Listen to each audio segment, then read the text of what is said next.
हम में से कई सारे लोग ऐसे होंगे कि उन्हें अक्सर दूसरों का मजाक उड़ाना अच्छा लगता होगा।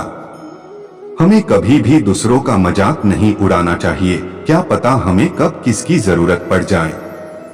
एक बहुत बड़ा बिजनेसमैन अपनी गाड़ी में बैठकर एक गांव में प्रवेश करने जाता है। उस बिजनेसमैन को इस गांव में एक बड़ी फैक्ट्री खोलनी थी, किंतु जैसे ही वो आधे रास्ते पहुंचा तो उसके सामने एक गहरी और लंबी नदी आ गई। वो सोचने लगा कि मैं इस नदी को पार कैसे करूं। इतने में एक नाव वाला वहां पर आता है। वह बिजनेसमैन उसके नाव में बैठ जाता है। बिजनेसमैन उस नाव वाले को पूछता है कि तुम्हें पता है मैं कौन हूं? तुमने मुझे कभी अखबार में नहीं देखा? नाव वाला बोला, नहीं, मुझे पढ़ाई लिखाई नहीं आती तो मैंने कभी अखबार नहीं पढ़ा है। नाव वाले की बात सुनकर वो बिजनेसमैन हंसने लगता है और उसे कहता है कि क्या तुम्हें पढ़ाई लिखाई भी नहीं आती? क्या फायदा ऐसी जिंदगी का? बिजनेसमैन उसे कहता है कि मैं यहाँ मिनरल वाटर बॉटल फैक्ट्री खोलूंगा। नाव वाला हिचकिचा के पूछता है कि किसकी फैक्ट्री? बिजनेसमैन छिड़ उठा और बोला, तेरी जिंदगी का कोई फायदा नहीं है। अब नाव वाला निराश होकर नाव चला रहा था। इतने में नाव किसी पत्थर से टकरा गई और नाव में पानी भरने लगा। नाव में पानी आता देख बिजनेसमैन घबरा गया। तभी उस नाव वाले ने उसे देखकर पूछा, क्या आपको तैरना तो आता है ना? बिजनेसमैन कहता है कि नहीं, मुझे तैरना नहीं आता। तभी नाव वाला उस बिजनेसमैन से कहता है कि अरे क्या फायदा ऐसी जिंदगी का जब तैरना ना आता हो। नाव वाला कहता है, अरे मुझे आता है, आप घबराएं नहीं, मैं आपको बचा लूंगा।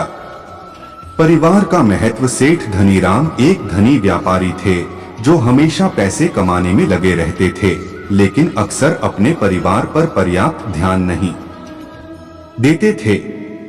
उनकी पत्नी, जिनका नाम सुशीला था, उन्हें यह समस्या बार बार दिखाती थी। वह कभी कभी अपनी हवेली के सामने रहने वाले मजदूर मोहन और उसके परिवार की खुशी देखकर उलाहना देती, तुम हमेशा काम में लगे रहते हो, तुम्हें न अपनी फिक्र है और न ही परिवार वालों की। मोहन के परिवार को देखो कितना खुशहाल है। इस पर सेठ धनीराम ने ठंडे दिल से जवाब दिया, मोहन कभी 99 के फेर में नहीं पड़ा, वरना इसकी सारी हंसी और मस्ती चली जाती। सेठानी ने पूछा, 99 के फेर का क्या मतलब है? सेठ जी ने कहा, मैं तुम्हें अभी नहीं बल्कि सभी समय आने पर यह सब समझाऊंगा। फिर एक रात सेठ धनीराम ने रुपयों की एक पोटली को चुपचाप मोहन के आंगन में फेंक दिया। सुबह होते ही मोहन का ध्यान उस पोटली पर पड़ा और जब उसने वह पोटली खोली तो वो देखकर वह बेहद खुश हुआ।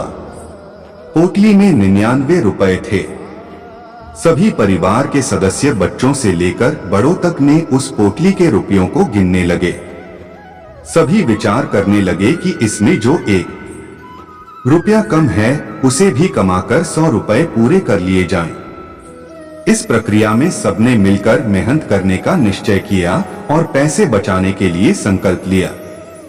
कुछ ही समय में 100 रुपए भी पूरे हो गए, लेकिन इच्छाएं और अपेक्षाएं बढ़ गई। अब मोहन, उसकी पत्नी और उनके बच्चे रुपयों को और भी बचाने के लिए व्यस्त रहने लगे। वे रात को सबसे देर से आते और थके मांदे सो जाते, फिर सुबह को फिर से काम पर निकल पड़ते। इस नियमित और मेहनती जीवन ने उन्हें अपने मालिकाना विचारों से दूर कर दिया। अब वे न अपने परिवार से वक्त बिता पा रहे थे और न ही हंसी मस्ती का आनंद ले पा रहे थे। एक दिन जब सेठ जी ने उनके इस परिवार के परिवर्तन को देखा तो उन्होंने सेठानी से कहा, इसे ही कहते हैं 99 का फेर। सेठ धनीराम के अनुसार अधिक पैसे पाने की तमन्ना से हम अक्सर अपनी खुशियों को भूल जाते हैं।